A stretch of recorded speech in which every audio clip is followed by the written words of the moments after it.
Ruth Keyes, and I'm going to read from Neil Gaiman's Odd and the Frost Giants. Chapter 2: The Fox, the Eagle and the Bear.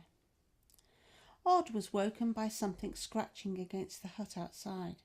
He pulled himself up to his feet, thought briefly about the tales of trolls and monsters, hoped that it wasn't a bear, then opened the door. It was daylight outside, which meant it was late in the morning, and a fox was staring up at him insolently from the snow. Its muzzle was narrow, its ears were pricked and sharp, and its expression was calculating and sly. When it saw that Odd was watching, it jumped into the air as if it was trying to show off and retreated a little way, and then stopped. It was red-orange like flame, and it took a dancing step or two towards Odd and turned away, then looked back at Odd as if he were inviting him to follow. It was, Odd concluded, an animal with a plan. He had no plans other than a general determination never to return to the village, and it was not every day that you got to follow a fox. So he did. It moved like a flame, always ahead of him. If Odd slowed down, if the terrain was too difficult, if the boy got tired, then the fox would simply wait patiently at the top of the nearest rise until Odd was ready, and then its tail would go up and it would flicker forward into the snow. Odd pressed on.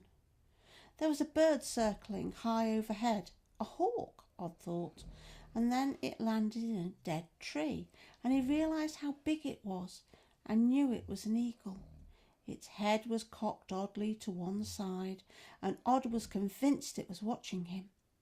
He followed the fox up a hill and down another. Down was harder than up for Odd, in the snow, with one bad foot and a crutch, and several times he fell, and then halfway up another, to a place where a dead pine tree struck out from the hill like a rotten tooth. A silver birch tree grew close beside the dead pine, and it was here that the fox stopped. A mournful bellow greeted them.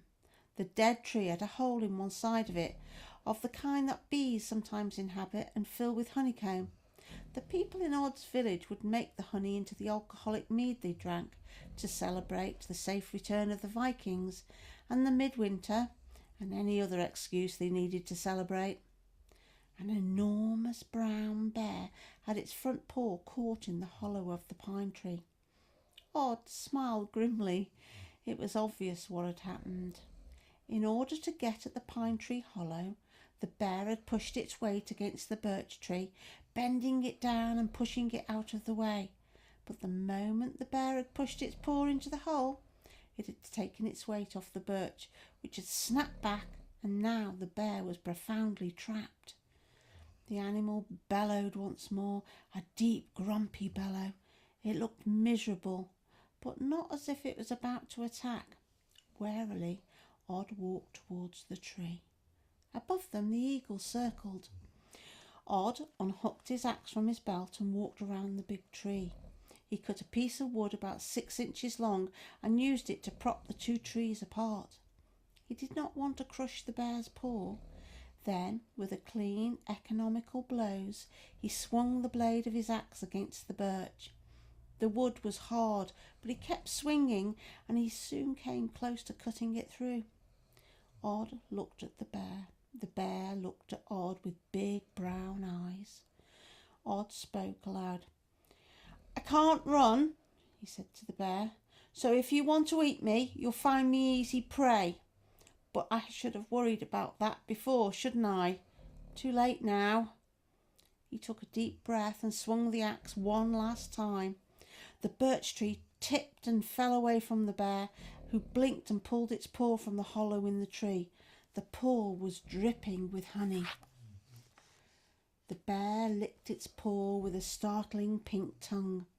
Odd, who was hungry, picked a lump of the honeycomb from the edge of the hole and ate it, wax and all. The honey oozed down his throat and made him cough. The bear made a snuffling noise. It reached into the tree, pulled out a huge lump of comb and finished it off in a couple of bites. Then it stood up on its hind legs and it roared.